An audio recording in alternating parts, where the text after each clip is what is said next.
Now let's get back into the business of trade for a moment. Dozens of small and medium-sized companies in Uganda will likely be affected by the United States' decision to terminate the country's market access through the African Growth and Opportunity Act from the 1st of January next year. The White House says the move was due to what it describes as Uganda's gross violations of internationally recognized human rights.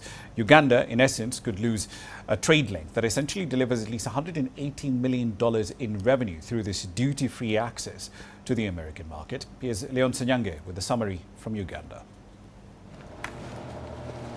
Agnes Chitumba makes designer bags and crafts at her cottage farm in Uganda. She has the duty-free market for her products in the United States. The US market has taught us what they want, and as a company we push ourselves to produce to their expectation. And that is the reason we've been able to export for more than 10 years under AGOA into the US. Uganda's been part of the trade program that was launched in the year 2000.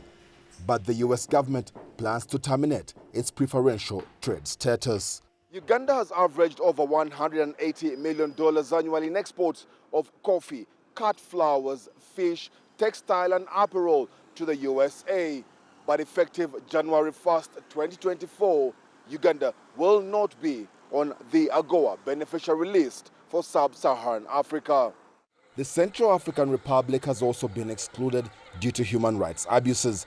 And the democratic governments in Niger and Gabon have been overthrown by the military this year, resulting in those countries being expelled as well. For Uganda, relations with the US have soured since the enactment of its anti-homosexuality law in May this year. The law includes the death penalty for certain same-sex acts. International trade is geopolitical, and contrary to what people think, politics is part of business. Politics is part of international trade. And well, it's a tough call for our country. It's true we have our morals and they like to guide, but we still need business.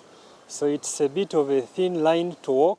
Uganda's President Yoweri Museveni said in September that several US companies were no longer buying textile from Uganda under the Africa Growth Opportunity Act. The president is confident that other markets will open up. You have seen how China has overtaken those small countries of Europe. It is now the second biggest economy. Now, India is coming up. Russia is a very powerful country. Although the population is not so big, it's about 140 million, but it's a huge country. Trade experts, however, believe the American market is one Uganda cannot afford to lose. We've not done the best we can with AGOA. Unlike countries like Kenya that have exported a lot of textiles, and even smaller countries like Lesotho, for example.